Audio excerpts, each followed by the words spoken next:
The housekeeping awesome death.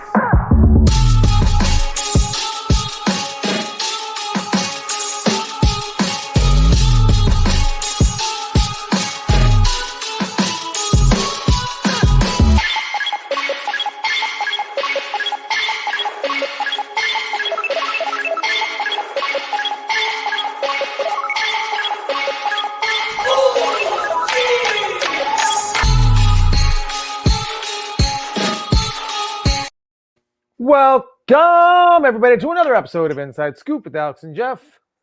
I am Alex Dingman. I'm Jeff Doss. What's up, everybody? How are my insiders doing? Hope everyone's doing great. How you doing, Alex? Talk about just making it, man. Yeah. Hey, we were We're talking about like running and sliding in. Yeah. Welcome to Inside Scoop. That's right. Dude, it's not even, it's no joke. Oh, man. Hey, so you guys, I hope everyone's doing well. Man, this week, this show is going to be dedicated to what we got going on this weekend, mostly. The virtual fight tour, ladies' night is happening. It's going to be awesome. And Yo, speaking of that, before we get into that, I want to, speaking of ladies, I got to give a shout out to my lady, my wife, Lindsay, and here's why. So my mom was just in town for like 4 days. Okay. Which, if there's anybody who knows my mom, and you haven't met my mom personally yet, but there's anybody who knows my mom is extra. My mom makes me look like a mute, right? Wow. So like when you meet her, here's what will happen. When you meet my mom, you're gonna go, okay, I get it. I got it. Never mind. I get it now, man. right? Because you'd be like, all right, there must be Brian. somebody else who's the polar opposite to balance this stuff out, right? So I gave a shout out to my wife because while my mom has super good intentions about a lot of things, she is sometimes over. My mom, Mom, you might be watching the show. I don't know, right? What's happening, Mom? But my wife, because she doesn't. Right now, she's so. Yeah, give a shout out to my wife. She did a ton of stuff just to make my mom feel so comfortable and accommodated and just with it. So she did a lot of things that maybe she probably didn't really feel comfortable doing. So I got to give a shout out to Lindsay. Awesome. But on with the rest of the ladies that are happening. This is a jam-packed card for ladies' night at VFT. We've got tons of them. We're going to have one of those ladies on the show tonight. We'll bring her in later on. So this will be exciting. But man, I was thinking about a lot of the just training, I'm just thinking about this in general, just really getting really set up for like a 3-round match. Cause I had this on my mind and I started thinking, I was like, number one, I ain't doing a 3-round match. It's different. Cause it was way different. Like when you're training in the school, people think like there's a psychological thing to this, right? Like even when you're fighting, like in the school, people do this all the time and maybe don't understand why they get tired. Like when you fight like 10 rounds in a row and it's a new person each time who's fresh, right? You can do that and feel fine sometimes, and you're like, oh yeah, but then you go and do in a row and you feel gassed. And you do it back to back with the same fighter. There's some psychological stuff in there, right? Yeah. Some people can look at it and see the fighter being a little gassed and they're like, yes, I got it, which you totally can if you feel fresh. But if you feel gassed and you see them gassed, then you're like, oh, all right, let me get a moment now. Yeah. It's a different feeling. Definitely is. It's so weird, right? The closest thing I would think of to it for me would be, as an example, is wrestling. Wrestling in high school, amateur wrestling, because the rounds are very similar, and it's 3 rounds. It's 2 to 3 minutes. It's been a long time since I've done it, but that wears you out. You don't stop the whole time. I mean, you're using every muscle in your body. You're going, and you're gassed. This weekend I did. I participated in the belt test with my advanced belts, so I did the test with them for many things. Wait, what right? do you mean? Like they had a belt test. I participated with them to midterms. So that way they, weren't you running the test? I was running the test and How you doing do it, but both? because I have assistants that can run certain things that when I need to step in and out, that way their instructors are testing with them and they see, that I don't stop, training and growing and trying to go after my next belt. Right. So it's something that we'll be starting doing. So it's not just me, it's other instructors will be doing those tests with them as well. And it just makes you better too, because if the only time that you would do your forms, all those forms is like every 2 years, every 3 years, well, okay. That's, yeah, you can get ready for a big thing, but how about stay ready always. Right. So anyways, Right.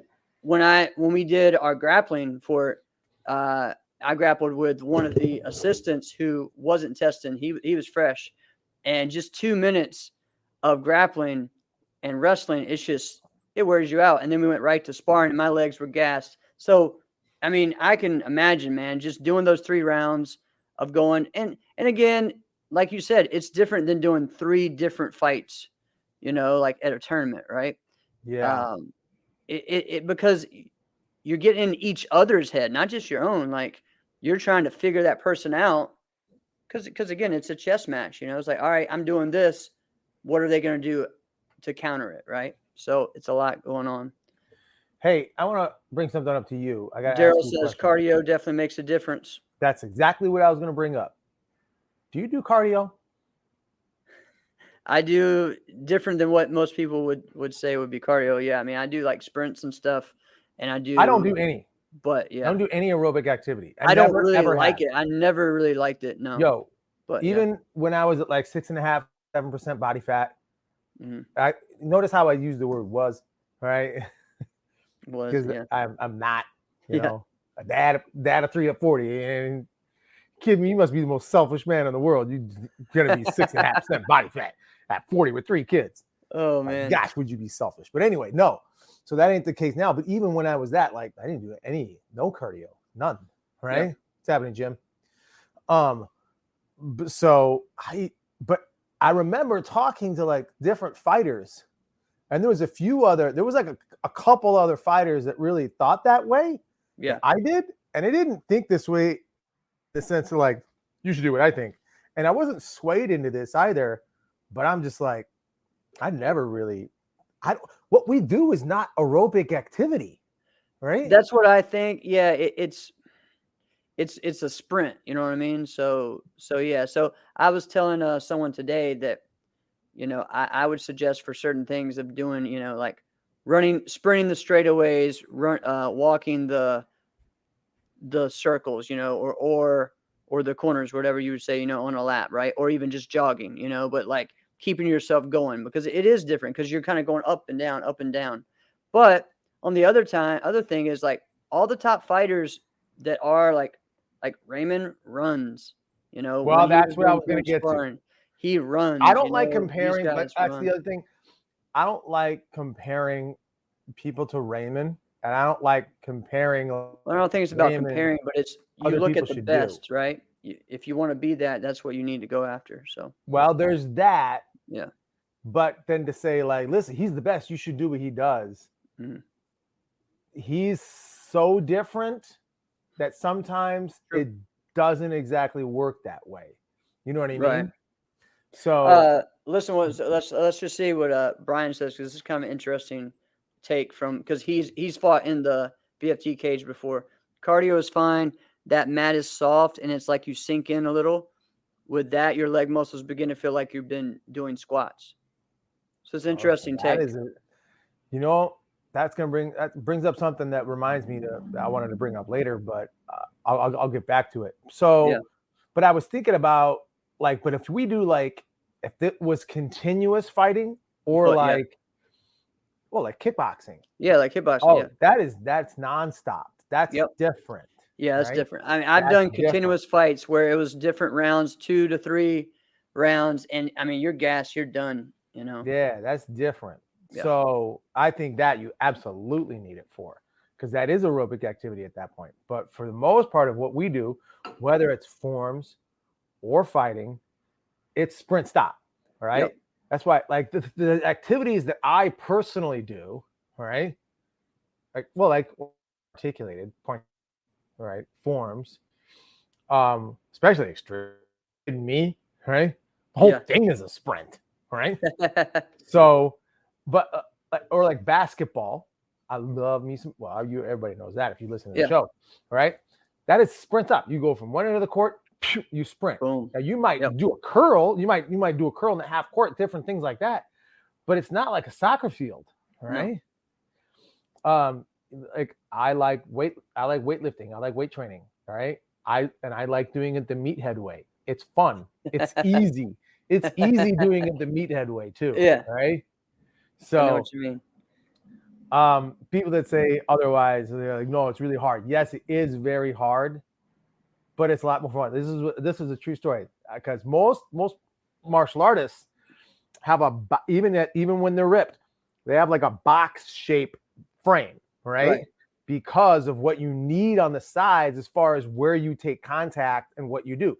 So very rare are they V-shaped. Well, I saw this dude one time. I was like, man, I got to work a little bit differently on this to get that V shape. And he's like, no, you don't.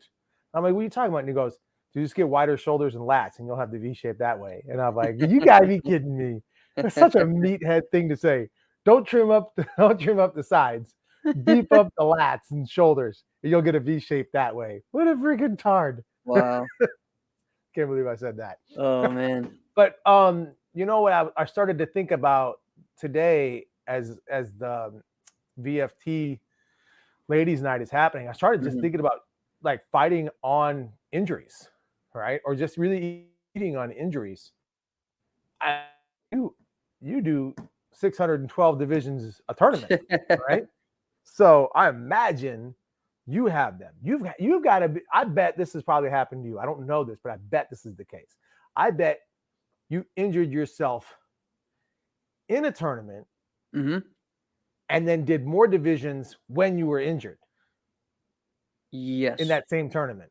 Yes, I have. Yeah. Or I've injured myself in the first division. But what's something else that like you've done where you've competed on injuries that are notable? Well, I mean, right now I'm dealing with a shoulder injury from AKA. You injured your shoulder at AKA? Yeah, I kept it kind of quiet, but it was still kind of bothering me now. But so working on that, going to massage therapist, going to chiropractor. See, that's something I don't do either. So I don't get massages anymore. I don't like people touching me. I know that sounds funny. Like when I say that, people think I'm joking, but I really don't. I'm like, oh, I'm good. Let's do the meathead mentality. I'll just lift through it. Yo, I had an injury one time where, and I remember, I think this was like 2002, right? And I was working on a double twist. And at the time, like 2 or 3, it was like 2002 or 3. I didn't really know anybody doing twist in their form, right? Okay. So, and I didn't want to just do it. Like I wanted to do the move and I wanted to make a freaking statement when I did it. So I was doing the one twist, right? Butterfly twist, but I wanted the second one to come out like an illusion twist. Right. So that way I could land like solid, be like, what the F now, sucker? Right? When you land on an illusion twist, for those who might be like, what the heck is this guy talking about? If you don't know them, they're easy. You can just Google them, look at them, or YouTube them. They're really simple. You can figure out what they look like. But when you land, sometimes you land freaking hard. Right? And that, when I remember when I was coming around, I tried it at the karate school. Now this is 2002 or 3. We didn't really have mats at all of our schools. We didn't have mats at all, honestly. Okay. So I go to do this move, and it's those days where it is concrete and this thin little piece of carpet over the top. And you think like, oh, this is great. I got carpet. And you don't. Right? Yeah. You ever notice like when it's the winter time, like your feet are always freezing because it's concrete, right? So I don't have anything else to train on, right? And it was the wintertime. So sure enough, I go, bam, fracture my foot, right? Jeez. And the tournament was the next day. And I'm like, not only am I going to compete, I'm going to do the move, right? Oh, wow. So I did it, but it hurt so stinking bad. And I was like, I can't land because it was on the blade of my foot. I'm like, I will not land on the blade. I will not land on the blade of my foot. So I land straight on my heel only. Yeah. Well, that's better, right? Okay. So, right. So I did something where I went like this. I hobbled out of it. So I took second. So I'm like, it sucked. All right. I had good competition. And Anthony Murata beat me. So I had in that day, I did 6 divisions. And I took second in all of them. Oh, I've had.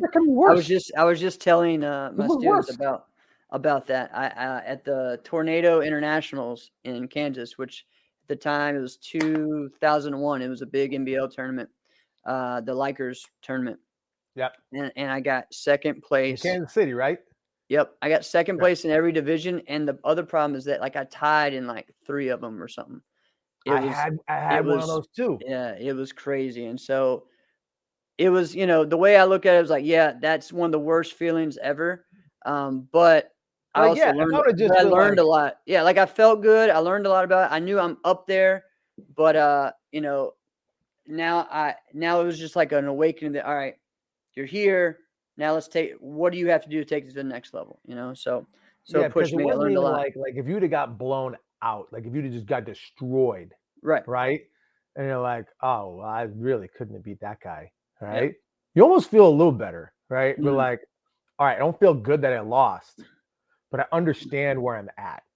But if you feel and I lost my continuous match because in NBL at the time, it's the clickers. So it's the scores are 65 to 60 or something like that. I lost by 3 points or something, which in a continuous match is not much at all.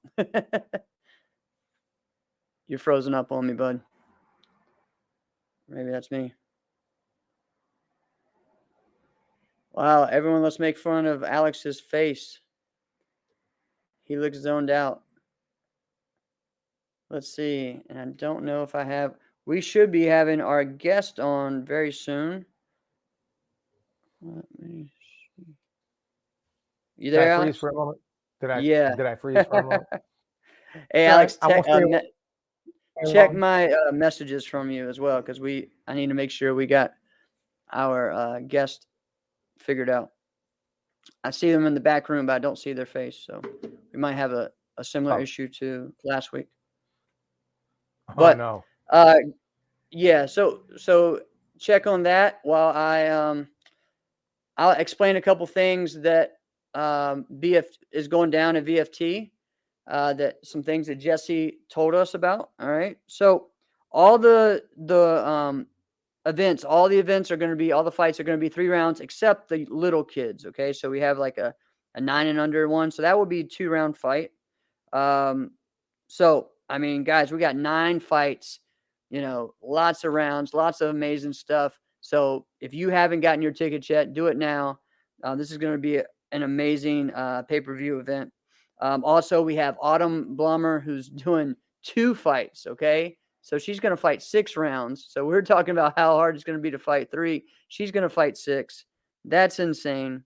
And also, we have a couple of different sponsors that are putting up some money for some bonuses. So we have Funky Dojo, who is putting up $100 for anyone that breaks the scoring title. So if anyone beats Anthony Merrick's scoring title with 33 points, Funky Dojo is going to give them $100.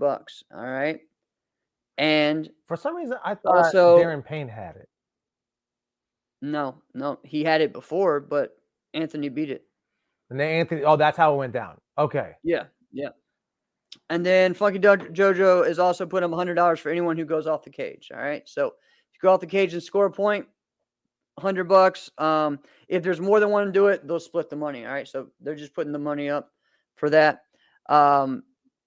Yeah, Jim, you're right, man. Support these ladies. Support them, because this is going to be awesome. I think there's so many different fights. Before we get on hopefully we will have our guest on in a second. But what is the fight that you're looking forward to, or who is it that you're looking forward to watch? Serafina Fish. Yeah, man. I want to see Serafina Fish. Did you know that her nickname was Gangstafina? Yeah, yeah. Did you know that? I didn't know that. Yeah. That's freaking cool. But no, there's more than that. I think Lynn DeGroot, I want to see her fight. She's getting a lot more skilled. All right. And there's they're in the highway division. I like that term. I'm gonna say that. All right. They're the highway division. And I think that division is up for grabs right now. And I think ladies in that division, I think they know that. Like this division itself is up for grabs, right? Yeah, and there's so many that are. I mean, listen. I mean, Peyton Fender's one that has impressed me a bunch.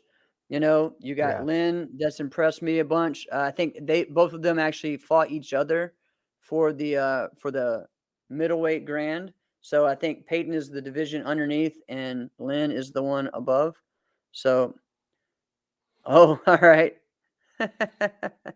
So Master Elliott gave her the Gangstafina nickname, and then he gave her fish sticks as well. So, all right. That's kind of cool.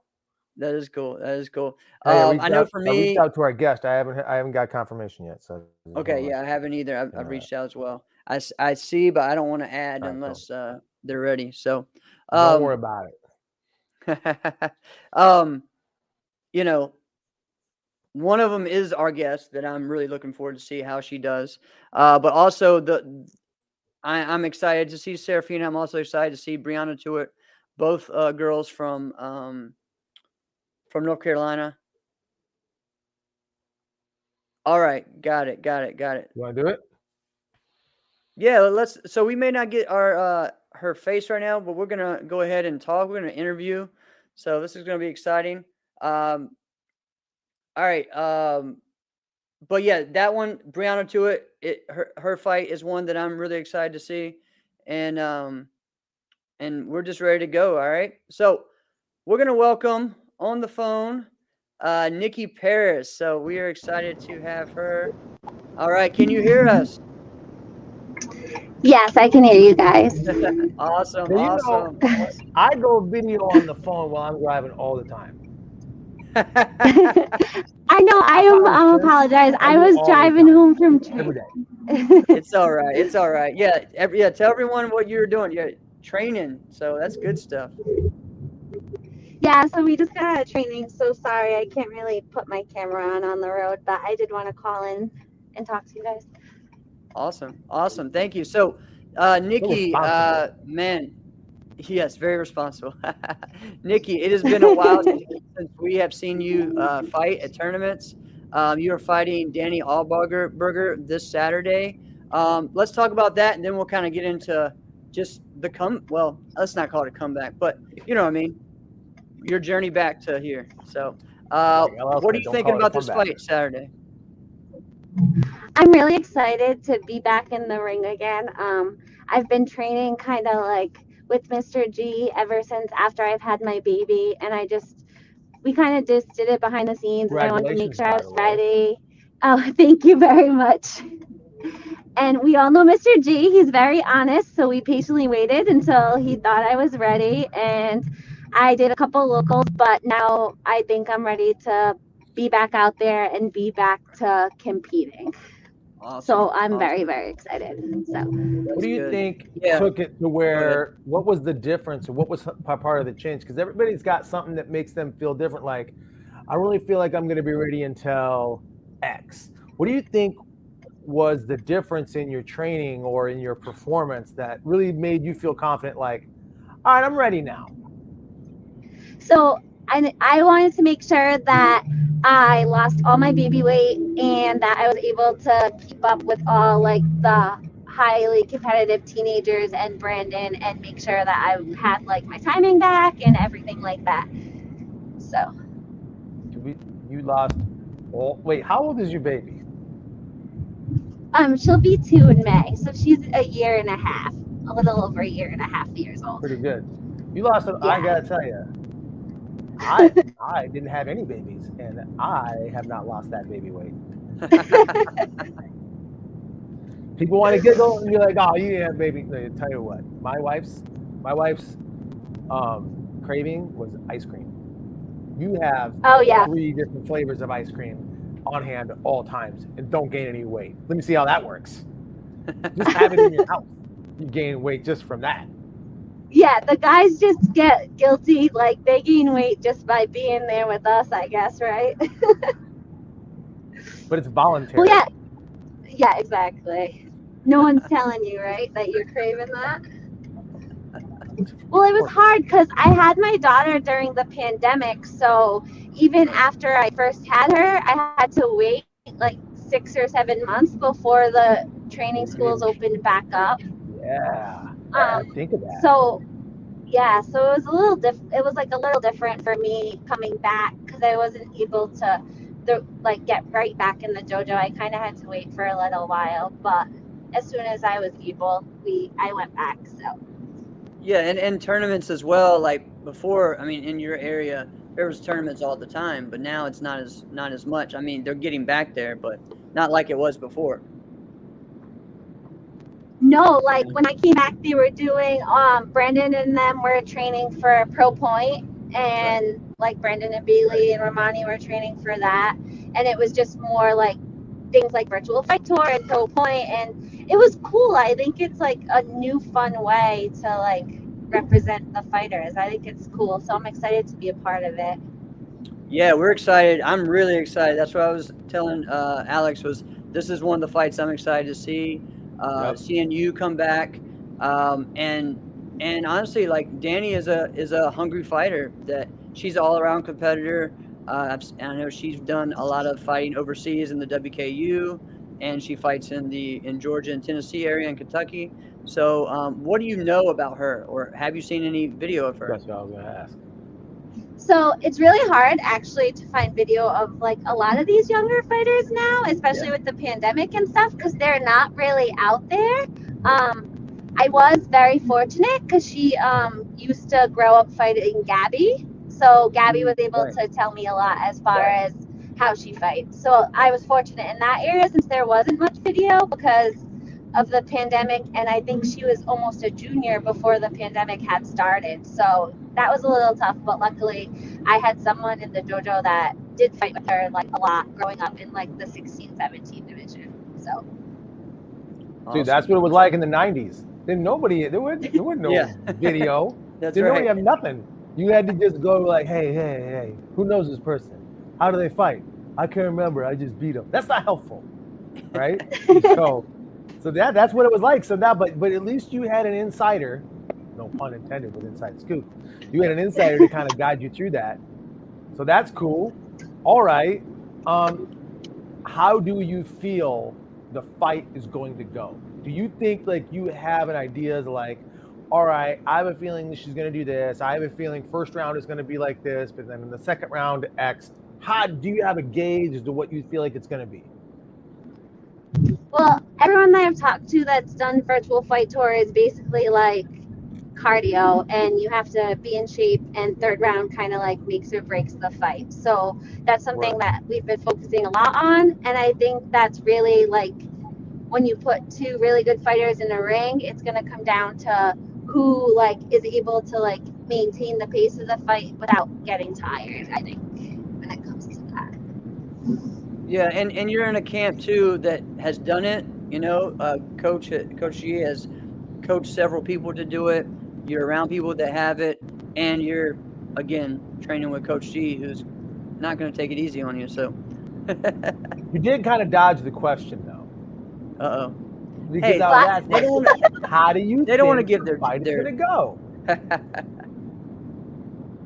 I think that I am more than ready. So I hope that answers your question. I was joking with Mr. G, and I know it's like silly, but for a very long time, like I was just like lucky that I was a very talented fighter, and it kind of like came very easy to me.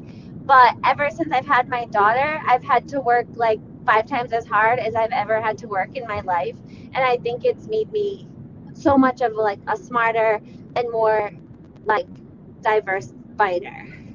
So I'm Awesome. actually like excited because I feel like it challenged me in ways that I never really had to do prior to having her. So it's been like a different type of camp for me, and I feel like I've had to work like 3-4 times as hard. So I'm really excited. Wow, that's really cool. That's really cool to hear.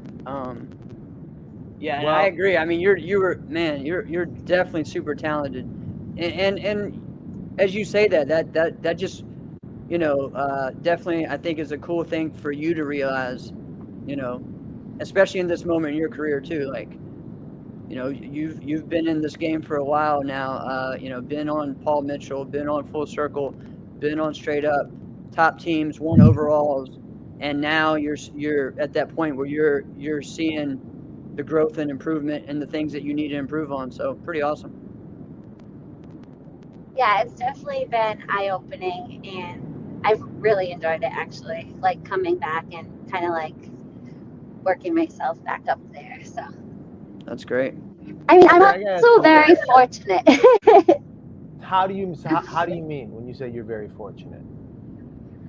Because I have like really good people in my dojo to train with. Like obviously Mr. G is awesome. Brandon like is such a good helper. Bailey comes down here and there. Ramani, like even the teenagers that we train are amazing. And like I just feel like I've had like a really good group of people that like to have sparring partners with, and I feel like not everybody gets that. Especially like Mm-hmm. Brandon's been so helpful. Like working with me. The new girl, Jasmine, is amazing. You'll see her on Saturday too. And it's just Yeah. really nice to have like all the people together to like do rounds with and push each other and pick each other apart. And I know that like not everyone is fortunate enough to have that. So That is a Right. very good Yeah, point. that's true. Do they make you feel like you're the old fighter out there when you're well, training? Mr. G, he calls me mommy the whole time. So he like he'll like bust my Hey, chops, but it's just like Mr. G being Mr. G. But it's Yeah. all in good fun. But he'll like joke when like because like they're all a lot of them are teenagers, and obviously I'm much older than them, so he'll like joke with me, and he's just like pushing me, obviously. Yeah. Yeah. that's cool. That's cool. So Um, go ahead, I Alex. got a question for you. Since we're talking about this whole fight card is about highlighting some of the best female fighters in sport karate. Jeff and I were talking about your matchup a couple weeks ago, and we were talking about like of the whole fight card. What's a card? What's a fight on the card that looks very interesting to us? And we both mentioned your fight because you were at such a peak, and then you did home life for an extended period, and then now you're back, right? Which it's actually a year and a half. That's a pretty quick time to come back at a high level, right? So, but what I was mentioning is I said, listen, she fought in an era that had Chelsea Nash Mm-hmm. and Morgan Plowden. Right. So I'm like, what? What are you gonna say? Right? Those are two of the greatest female fighters of all time. Who do you think are the top female fighters of all time? Yes. Well, when I was younger, I looked up to Claire. I thought she was amazing. Great. And she stayed amazing into like her 30s, which is like having babies coming back from it. Like she was amazing. So she was always one of my favorites before I was in the adult division. Obviously, I was really close to Chelsea. Undoubtedly, you can't not say that she was one of the best fighters ever. And I would also agree, obviously, Morgan has done phenomenal things. Like, she was my, like, biggest rival for, like, a very long time. And, like, we made it to stage, and she was always one of my toughest fights by far. So those would be my top 3. I mean, I know there's ones prior to that, but I wasn't really around to see those. So if I had to pick like who I was around to see, I would definitely say Claire, Chelsea, and Morgan for sure. Awesome. I mean, that's pretty good. Yeah. And as far as that, kind of in that same vein, as far as the best, but who are, and it doesn't have to be, it could be lady fighters, could be anyone, but who have been your biggest inspirations in sport karate for you? Like other fighters, you mean? Just in general, like who's inspired you? It could be coaches, it could be fighters, it could be anybody. So if I had to say, when I was young and I was 18, Mike Conroy was an amazing support for me. I was with him in Full Circle for such a long time, and to this day, Mike's still one of my favorite people. He did a lot for me. I used to train at a school all the time, and he got me comfortable in the ring and traveling, and like he always inspired me a great deal. And then when I started going to Mr. G's, he just has like a way of like, he knows how I work, and like when I started training with him, everything just clicked for me. And he's so supportive. He'll do anything for you. He'll push you. He'll stay late. He'll make extra classes. Like, you can just tell that he wants it as bad as you do. And like, it's just nice having that person in your corner. Like, even like coming back from this, like having conversations like, do you think I'm ready? And he like, just knowing like he's gonna tell you the truth, and like, but not like in a negative way, because he'll help you make up whatever he's telling you. But like, he changed. Ever when I started training with him, I started making stage almost every tournament. So he definitely I remember that. Yeah. Helped I me. remember talking and saying that. I was like, man, like since she's been training with Coach G and been on Straight Up and made that change, like you can just see a difference. Yeah, he just gives you like a new level of confidence in yourself. And like, it's nice because you're training with him all week and then he's behind you on the weekend, where like some of these coaches only see their fighters on the weekend. So I think just knowing that like he knows you. Yeah, it's different because like you guys kind of did it together. So awesome. I would say like those were definitely the 2 most inspirational coaches that I've had. As far as fighters, Verona and I had like a very different type of friend. Like, we were really good friends, but when we got in the ring, like it was, and we went back and forth so much and challenged each other so much, but like supported each other so much at the same time. So I think like we both helped each other become so much better, and she's still one of my best friends today. So I would definitely say, yeah, that would be like the fighter that just helped play a role for sure. That's great stuff. Okay, I have a question, because I do know that, listen, this sport karate competition that we do, it's a brotherhood, sisterhood that we have, right? And then you don't really know that it really is that until like a couple decades or maybe a decade in, and you're like, these people know me more than like a lot of other people know me, right? This is a really tight thing, and you create some really good friendships. However, there are some people in this circle of life that we are in that if they fall, you might just walk right by them, right? Oh my God. Who are some people that maybe a person that you are definitely not friends with? And you could be like, you know what? This person could kick rocks. Well, I'm not going to say a person, but I will say like Morgan, me, Verona, and Gina, like as we got older, I think we all started to notice that like the younger girls weren't as friendly, and like as we were, like if we lost to one another, we would be there cheering each other on for the nighttime show, or like, but whatever. But like when the younger girls started coming up, they had like chips on their shoulders, and they weren't as like friendly and kind to us as like we were to each other. So I think like just like the next generation, I guess, could be the answer, as far as like they weren't gonna like they just wanted to beat you. They weren't going to be nice to you. They didn't want to be your friend. Like, it was just like, whatever. All right. So then maybe there's not someone that you'd be like, all right, that you really dislike, but who's someone, or if is there an instance where someone just completely pulled an a-hole move and you're just like, what the frick is up with you? All right.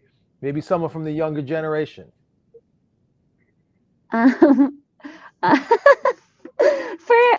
So when Kiara threw her glove off of her hand and punched me late when I was walking back to the line at Ocean States, I thought that was pretty not okay.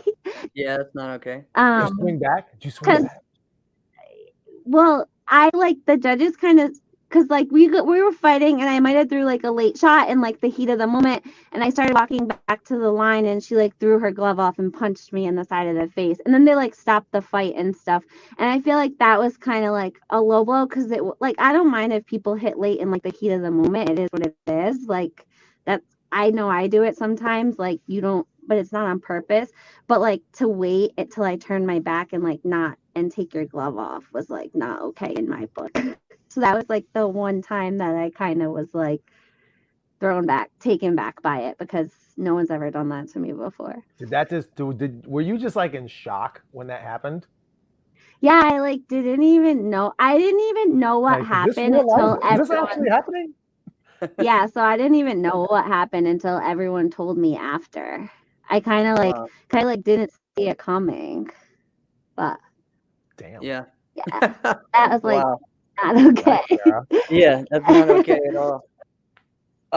So I got Nikki and Kiara, VFT. I got a breaking news just about the judges of the event. So let's hear it. So we have 4 judges that will probably be alternating. So one of them will be Gina Thornton, will be a judge for the VFT. Nice. Another one will be Tessa Gordon.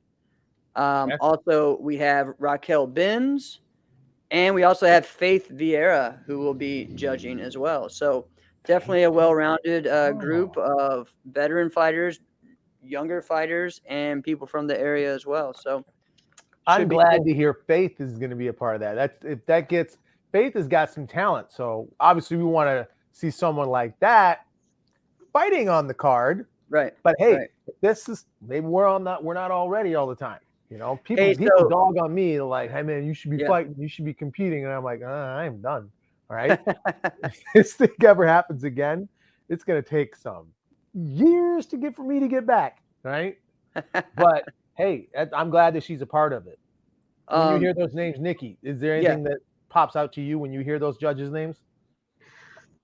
It makes me excited. I think like sometimes when we go to NASCA events, the women fighters don't always get good judges. The men have a better shot at it than us. They kind of just throw us whoever. And I've always said it's better when fighters judge fighters than, fighters judge fighters than just like pulling random people out of the audience or like a parent, and I don't think the women really have ever had like 3 solid judges that like knew what they were talking about. So what you're saying is sometimes you'll show up to your division and you got a center and two people you've never seen before. Yeah. Yep. Gotcha. That's, and there's not, because that's not even like dogging someone like you're a bad judge. You're just like, who the heck are you? Yeah, and even especially for like runoffs and stuff, I just don't think it's okay. Like, I think the women should get 3 or 5 like solid judges, especially when you're fighting to go to stage. What do you like? Yeah, three judges or 5? I like 5. Okay. Yeah, I mean, personally, I always like the runoffs to have similar judges, men and women. You know, like just have runoff judges. You know, that are high quality. So, but it's the more important event, right? It's that level up, yeah. So, so Nikki, what is it that you think about? Like, I know you're focused on your fight, but is there any other fights or fighters that you're excited to see for this event. And what do you think? What do you feel like as far as fighting in a cage? Oh yeah, great point. Yeah, so again, I know I sound like a broken record, but Brandon has fought in the cage a lot, so he's kind of walked me through it. It's definitely going to be different, but we kind of trained for what it is. But I'm sure still going in it is going to be different because I've never fought in a cage before, and I know that because it's a circle, it makes it smaller, and stuff like that. So it's definitely going to be a different type of experience for me personally because I've never had the experience in a cage before. But I don't think really anyone has because, as far as I know, Danny hasn't done virtual fight tour either. So I think it's going to be like a new experience for both of us. Yeah, definitely. And what about any other fights that you're excited about? I'm sure, obviously, Jasmine, right? Me and Jasmine have basically trained the whole fight camp together, and she is so good, and she's definitely going to be like a force to be reckoned with for sure. And I'm excited for her to get out there and have her first fight in our uniform. So it's going to be awesome. So obviously, I'm excited for her. It's hard because I don't really know a lot of the people on the fight card this time, like I usually do. From a long time ago. I used to fight Alyssa a lot, like so long ago.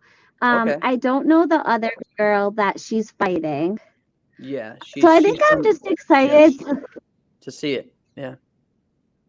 Yeah, to like see all the new fighters and kind of like be back in the mix of all of it. Right. Now, I don't know where. I know that she's on straight up. But Autumn, I don't know where she trains at. If she trains with you guys or if she's from somewhere else. I'm not sure. She doesn't train with us. She's from another state. I'm not sure which one actually, to be honest. But yeah. So, right, but I'm good for her for taking 2 fights. Yeah, that's crazy, right? Good. 6 rounds. We were talking about how 3 rounds. Would you be ready for 2 fights? I mean, with how they're like spread out enough where I don't think it would matter. I think there's like, if they were back to back, I feel like it'd be different. But there's like a couple of fights in the middle to give her plenty of time, I think, to rest and like get back out there. Okay, so Autumn's is from Minnesota. She's from NK school in Minnesota. Thanks, Mike. Awesome. Alex, Alex, you didn't know your NK people. I know, right? I know where she's from. Awesome. I was quiet.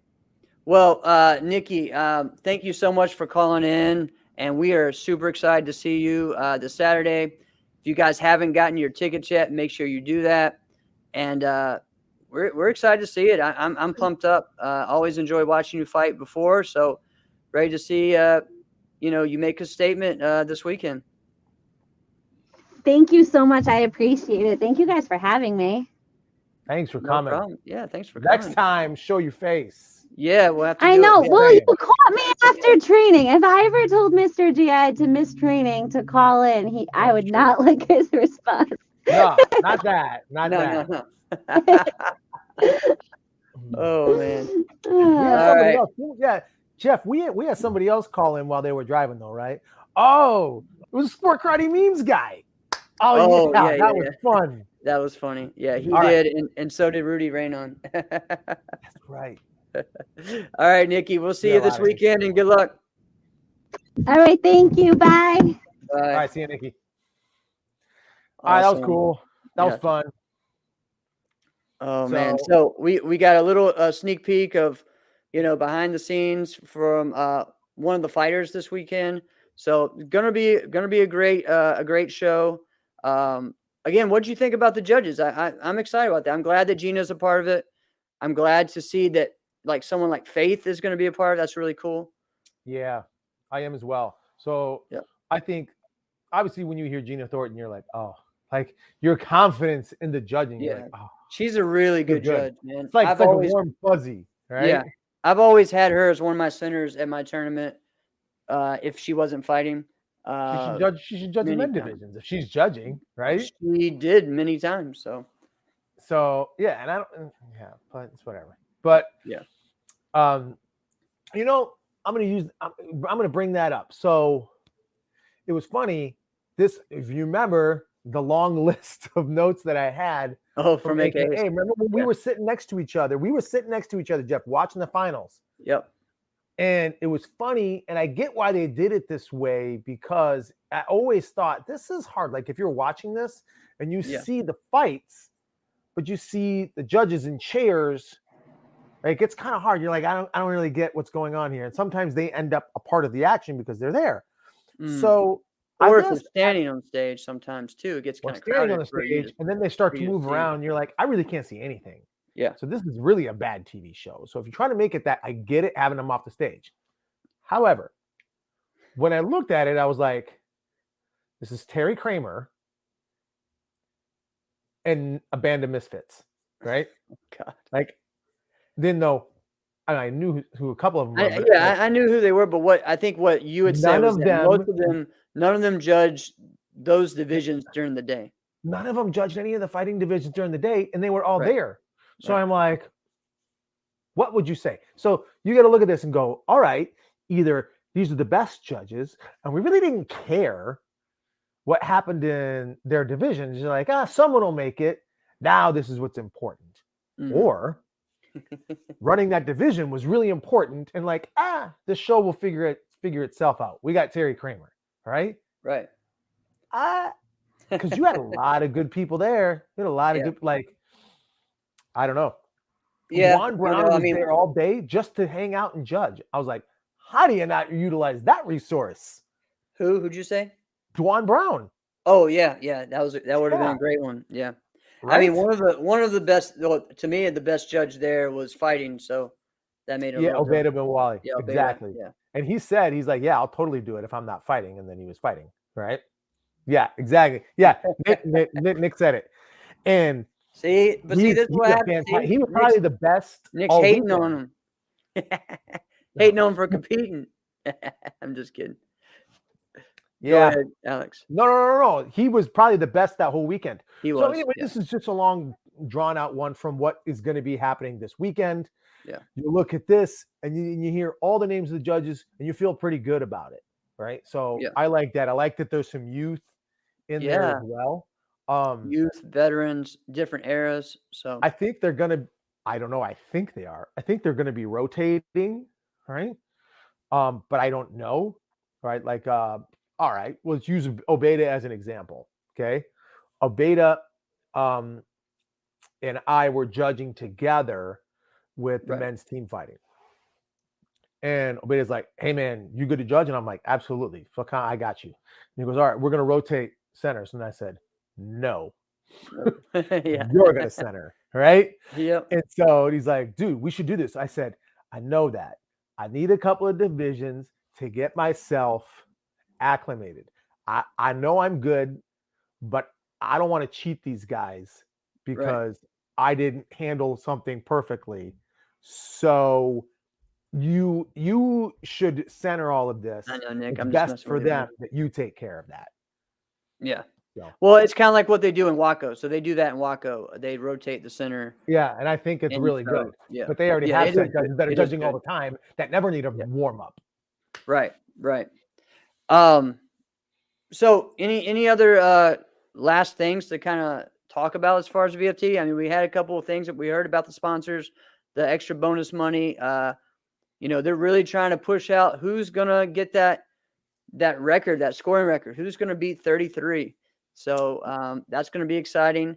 I don't know if we'll see anyone go off the cage. Maybe some of these juniors go off the cage. Right? I think it's so hard. When Tyreek did it and didn't get the score, I was like, it's not going to happen again. Right.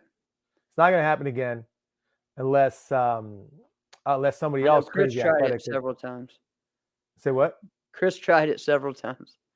Right, but see, unless we get something like that where they're like, dude, I can do that, right? I'm more athletic than you. And then there's like a challenge for something like that. But I just don't see that happening with the risk involved, right? I do think encouraging things like that is really important. I think anything that makes the sport more athletic is good, right? Well, and that's why I always like the extra points for spins and jump spin kicks and stuff. I always thought that was cool. By really awarding, the cartwheel kicks and that type of stuff. It just made it exciting and different. I always liked that. That was something I liked about the NBL rules when it went to that, just because they encourage athleticism. Now, sometimes it can get a little sloppy, but there's always risk and reward, So right. And sometimes when we compare ourselves to other sports, that can be good. Kind of look at that and just kind of check, all right, well, this was successful for them when they were able to do that. Is that possible for us to do something similar? Like a look at it, and some people may remember and may not. The NFL used to okay a horse collar tackle. That's where you would grab them from the back of the shoulder pads and you yank them back that way. Right. That's illegal. You can't do that anymore. All right. And what that does is that it doesn't necessarily make it easier for the offensive player. What it does is it prevents injury from that offensive player. So like Terrell Owens broke his leg on a tackle like that. Yeah. Came back, played in the Super Bowl, and was the best player in the freaking Super Bowl. Yeah. Right. On a freaking broken leg. They don't make people like Terrell Owens anymore. No, they don't. Right. So I think anything that encourages more athleticism, all right, is good. What I don't think is good is when you go to the opposite extreme, like the NBA did, and now, like anything a player wants can be considered a foul, and now you have to allow the other player to just do whatever they want. That's why I think James Harden is overrated. I don't think he's that good. I think all he has to do is hit open shots and free throws, and the refs give him the rest. There you go. Right. Hey. But whatever. We can get into that talk another conversation next week or some other time. Yeah, not so I don't know. Anything that encourages, like you were saying, more points. I think spins, jumps. Yeah. I think there was a time where we saw them every other match. I think the 90s had more of them, right? Right. Than we're seeing today. When was the last time you really saw multiple jump spin kicks in a tournament? Yeah, I mean, just really jump spin back kick if Raymond's competing, you know what I mean? But yeah. Yeah. But even then, all right, let's just take the diamonds when Bailey did the 360 and dropped oh boy, right? Yeah. I watched every other fight on the stream. I didn't see another jump spin kick the whole tournament. Right. And so that's one where you remember what's memorable. You're like, oh yeah, there was jump spin kicks in that tournament. It's like, no, there was jump spin kick. Right. I didn't see a second one. Right. That was one of the best ones the whole freaking year. So Drew, I'll just do a quick answer to this question. I think that not necessarily. I'm not going to say they should keep it reduced. Or even go back to what they had. I think they need to adjust the prize money. I think there's a lot of things that they can do. I didn't necessarily like the way it was before. So I think that there's some things that they need. I liked when they had runner-up money. I liked when it was kind of set to different ways. I think they need to look at it. I also like when they had divisional money. If you just want to do divisional money and then one overall, like 5 or 6 overalls or whatever, then do that, So I think there's just ways to revisit it and make it work. So it's not always necessarily just the amount of money, but I just think some of it needs to be spread out too. I think there's certain things that needs to be done. So that's just with me. I think we agree on that, Alex. You know what we should do? Oh, we should ask them. Yeah. Yep. So just put it out here right now. Yep. Larry, Mr. Carnahan, open invitation. Well, come out because there's a lot. Because some of the stuff we bark about, like NASCA should and NASCA should and NASCA should. And the reason why we say NASCA should is because we're all in kind of an agreement that it's the top level of karate. It's the top level circuit in the world, right? In the world, more than Waka, right? So it's the best. So when you look at it and you go, but why this? Why that? If he's got an explanation, explain. Because we don't see it for a lot of things. And especially when you're giving half of what you gave before, when we don't see half the competitors, it's gotten bigger now. You know what I mean? Especially like say at AKAs, you know, all those divisions, especially for the divisions that you're giving money, we're up, you know. So, all right. So we got VFT this weekend. We're excited for that. If you haven't gotten your tickets yet, go and get that. Check it out. It's going to be a great show. I know next week we have an awesome show. We have a busy weekend with VFT to talk about, and also another big NASCAR tournament. There's another big NASCAR tournament happening this weekend as well. So good luck to those going out there. So we have some things to talk about. But next week we are having another round table. So a forms round table. We have done people of the past of really like my generation of like the late 90s, 2000s group, you know. We did also ones of the current kind of like veterans of, you know, like Sammy Smith and Jackson Rudolph. 2010s. We did some, you know, we did a round table with the women's, you know, athletes from the 70s and 80s. We've done lots of these things, and this is going to be really exciting. Oh, we did the ladies one with, you know, Casey and Lauren and Elise Corral. So that was fantastic. That was fantastic. So this one's going to be great. This is going to be like the rising stars or the current stars of what's happening right now. We're going to give them their chance to talk and speak and say what they'd like to see and what their mindset is, what they want to see more of. So we have Rashad Eugene next week. We have Kaylin Kowalski, and we have Salif, who is going to be here. So we're talking about, you know, Salif is a brand new adult in the division. Rashad is that young guy that's making, you know, he's going to every single NASCAR tournament this year. He is focused on getting overall grands, being the best. And then we have someone like Kaylin who is now went from, you know, getting not doing the sport or not doing it as much to now being on stage and being consistent and just, you know, living that life of being as you know, on stage and getting up there. So it's going to be really exciting to talk, to get different perspectives, you know. So I'm pumped up for it. So we're going to have an awesome show next week. Thanks for supporting us, guys. Have an awesome weekend, Alex. I'm going to a local tournament this weekend. What do you got going on? Dude, I'm DJing a Mardi Gras party. Oh, all right. DJing a Mardi Gras party. And they want, it was funny because I was talking to these people and I'm like, so you want traditional Mardi Gras music, right? And they're like, yeah. And some country. And I'm like, those are two very different things. Yeah. Are you sure? They're like, yeah, and you can mix in some house. And I'm like, why don't you just let me do my thing? And because clearly music is not your thing, right? That's right. That's why I'm the DJ.